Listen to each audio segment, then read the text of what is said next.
성도 여러분 안녕하십니까? 오늘 이사야 10장에서 12장 말씀을 중심으로 성경 문제를 풀어가며 하나님의 말씀을 우리가 깊이 읽고 묵상하는 시간 갖도록 하겠습니다. 먼저 10장의 내용은 이스라엘 백성들의 실상을 고발하는 내용이 1절부터 시작되어 나옵니다. 이스라엘 백성들의 모습이 어떠했길래 하나님께서 그토록 진노하셨는가? 그리고 그 하나님의 진노가 어떤 방법으로 표현되었는가? 그 하나님의 진노 속에도 불구하고 어떤 사람은 끝까지 남아서 하나님의 영광을 드러내는 삶을 사는 자들도 있었는데 이러한 자들은 어떤 사람들이었는가 하는 것을 우리 10장 내용에서 살펴볼 수 있습니다. 함께 10장을 탐구해 가도록 하겠습니다. 먼저 10장 내용의 1번 문제, 과부에게 토색하고 고아의 것을 약탈하는 사람들에게는 무엇이 임한다고 했습니까? 2절에 그 답이 나옵니다. 답부터 말씀드리면 화가 임한다. 이것이 답입니다. 한번 읽어드리도록 하겠습니다. 불의한 법령을 만들며 불의한 말을 기록하며 가난한 자를 불공평하게 판결하여 가난한 내 백성의 권리를 박탈하며 과부에게 토색하고 고아의 것을 약탈하는 자는 화 있을진저. 하나님께서 엄청난 진노로 이스라엘 백성들을 대하시는데 그 이유가 여기에 있었습니다. 불의한 것들, 불법한 말들을 제정하고 또 기록하고 그렇게 하면서 하나님의 뜻을 드러내기보다 자신들의 유익만을 추구했던 이스라엘 백성들의 잘못된 모습을 여기에서 지적하고 있지요. 뿐만 아니라 이들은 하나님의 백성이라고 말할 수 있는 고아, 과부, 그리고 연약한 사람들, 이들에 대한 최소한의 배려도 하지 않고 있음을 하나님께서 말씀하시면서 이들의 잘못을 지적하고 계신 것입니다. 2번, 하나님은 아수르에게 화가 있을 것이라고 말씀하시면서 아수르는 하나님의 진노에 무엇이라고 했는가요? 5절 말씀에 그 답이 나옵니다. 아수르 사람은 화 있을진저 그는 내 진노의 막대기요.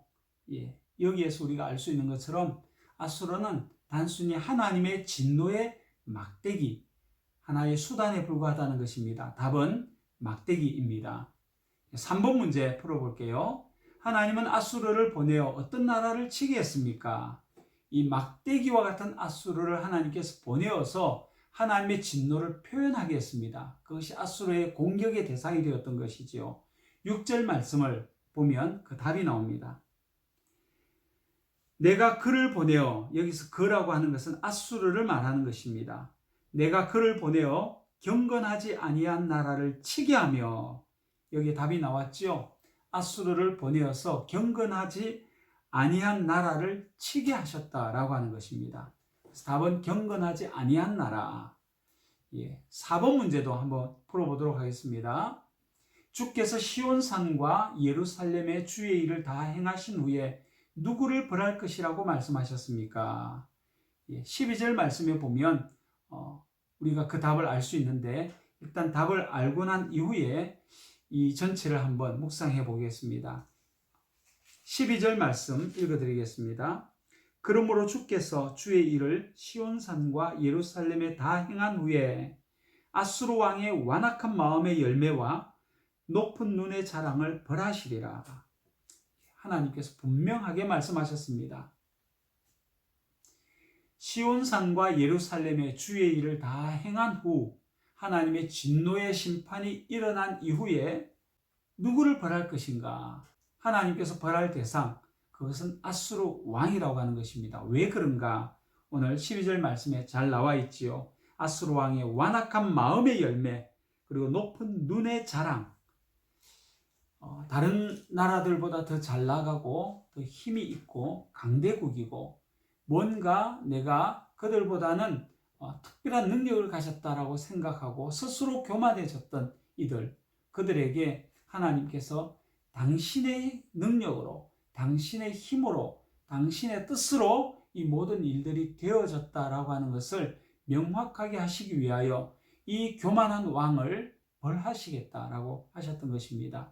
결국 이스라엘 백성들을 하나님께서 벌하셨던 것은 아수르 왕을 통해서 하셨지만 하나님께서 하시는 것이고 하나님의 뜻을 이루기 위함이다라고 하는 것입니다.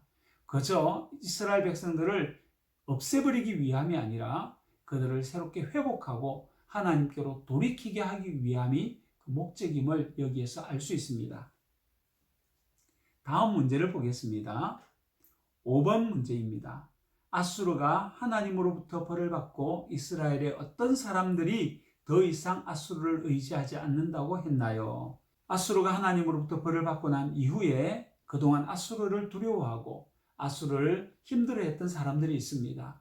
그래서 이제는 아수르를 의지해야 되나 이런 마음을 가졌던 사람들이 있었겠지요. 그런데 어떤 사람들은 더 이상 아수르를 의지하지 않았습니다. 어떤 사람들일까요? 그 문제입니다. 20절 말씀이 그 해답입니다. 보시면 그날에 이스라엘의 남은 자와 야곱 족속의 피난한 자들이 다시는 자기를 친 자를 의지하지 아니하고 이스라엘의 거룩하신 이 여호와를 진실하게 의지하리니. 결국 아수르마저 하나님의 심판 속에 들어가는 것을 보고 난 이후에 진짜 능력이 있는 분은 하나님이시구나. 그래서 더 이상 아수르를 의지하지 아니하고 하나님만을 의지하기로 더 굳게 마음의 결단을 한 사람, 그들은 누구입니까? 정답은 남은 자와 피난한 자들, 끝까지 살아남은 자들, 하나님의 놀라운 능력을 경험한 자들, 그리고 환난에서 피난한 자들, 이들이 하나님의 놀라운 능력을 경험하고 더 이상 아수르를 의지하지 않고 하나님께로 돌아와 하나님을 의지하는 참된 신앙인이 되었다, 그 말입니다. 6번 말씀 한번 풀어보겠습니다. 이스라엘 백성이 바다의 모래 같을지라도 어떤 사람만 돌아오게 된다고 했습니까? 참 중요한 구절이죠. 22절 이스라엘이여 내 백성이 바다의 모래 같을지라도 남은 자만 돌아오리니 넘치는 공의로 파멸이 작정되었습니다. 남은 자만 돌아오겠다라고 말씀하고 있습니다. 남은 사람들, 하나님 말씀 앞에 서 있었던 사람들이고 하나님을 의지했던 사람들이고 지혜롭게 그 어려운 환난의 기간에서 살아남은 사람들, 그들을 이야기하고 있습니다.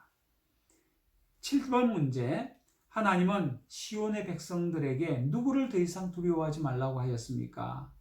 24절 말씀입니다. 그러므로 주 만군의 여호와께서 이르시되 시온에 거주하는 내 백성들아, 아수르가 애굽이 한 것처럼 막대기로 너를 때리며 몽둥이를 들어 너를 칠지라도 그를 두려워하지 말라. 하나님께서 시온 백성들에게 누구를 두려워하지 말라고 했습니까? 아수르를 두려워하지 말라.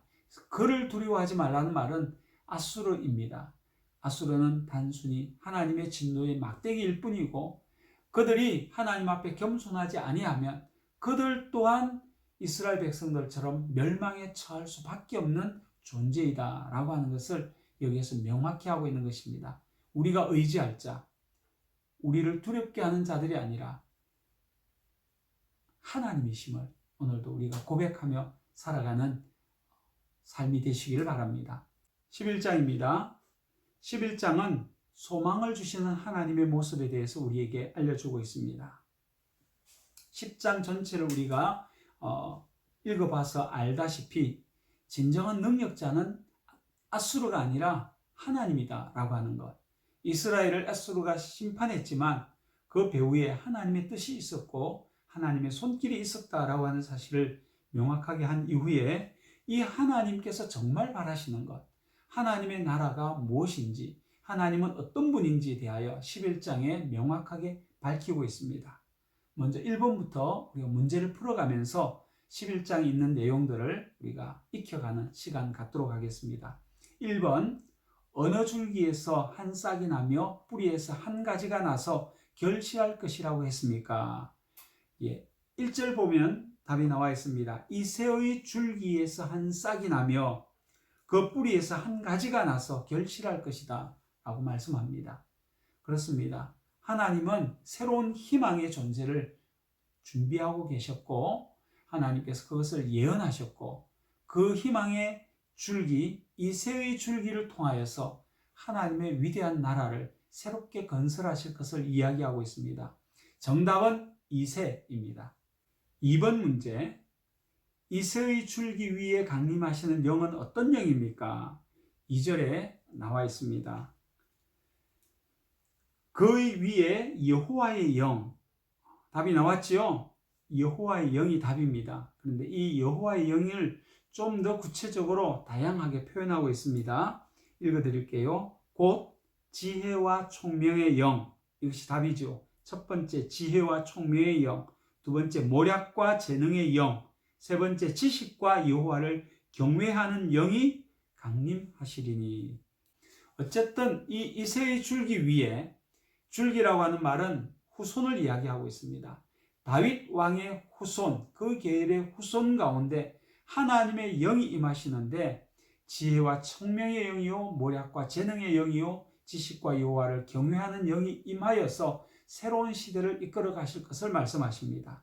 3번 문제, 그는 무엇으로 가난한 자를 심판하십니까? 4절 말씀에 아주 명확하게 나와 있습니다. 공의로 가난한 자를 심판하며, 이것이 답이죠. 공의. 4번 문제 이어져 나옵니다. 그는 무엇으로 겸손한 자를 판단하십니까? 4절 말씀 이어서 읽겠습니다. 정직으로 세상에 겸손한 자를 판단할 것이며. 답이 나왔지요. 정직. 결과적으로 하나님께서 새로운 메시아, 이새의 줄기를 통해서 메시아를 보내실 것인데 그가 하는 일이 가난한 자를 공의롭게 심판하고 또 겸손한 자를 정직하게 겸손한 자를 판단하신다라고 말합니다. 그리고 하나님의 시대가 되면 어느 정도 놀라운 세상이 되는가 하는 것을 알려주고 있는데요. 5번이 그 문제를 내고 있습니다. 그때는 이리가 어린 양과 함께 살며 사자가 무엇처럼 풀을 먹는다고 하였는가요? 7절 말씀 읽어드리겠습니다. 암소와 곰이 함께 먹으며, 암소와 곰 서로 먹고 먹히는 관계인데 함께 먹으며 그것들의 새끼가 함께 엎드리며 사자가 소처럼 풀을 먹을 것이며. 답이 여기 나왔죠? 사자가 소처럼, 정답은 소입니다. 소처럼 풀을 먹는다. 이것은 은유적인 어떤 모습이겠지요.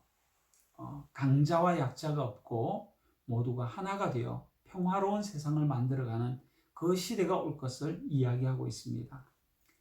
6번 문제, 그때에는 물이 바다를 덮음같이 여호와를 아는 이것이 세상에 충만할 것이라고 했습니다. 이것은 뭘까요? 9절 말씀 읽어드리겠습니다.